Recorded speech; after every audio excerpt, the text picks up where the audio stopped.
पुण्यातून आणखी एक धक्कादायक बातमी समजते। पुणे रेल्वे स्थानकावर एका 4 वर्षाच्या मुलीवर अत्याचार करण्यात आले। चॉकलेटचं आमिष तिला दाखवलं गेलं आणि चिमुकलीवर अत्याचार करण्यात आले।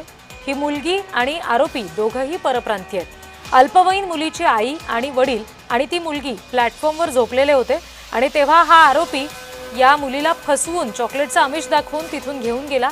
आरोपीने मध्यरात्री रेल्वे प्लॅटफॉर्मवरच या अल्पवयीन मुलीवर अत्याचार केला।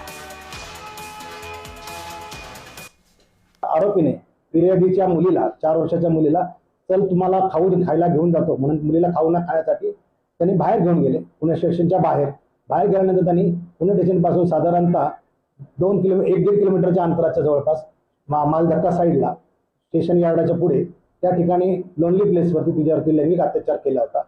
ह्या कृत्यासाठी त्याला 2-3 तास लागले। दरम्यान फिर्यादी हे पोलीस स्टेशनला शोधण्यासाठी आले होते। फिर्यादीची शोध चालू असताना आपण फिर्यादीच्या शोधासुधीप्रमाणे दिलेल्या वर्णनानुसार सीसीटीव्हीच्या आधारे आरोपीला तात्काळ पकडला।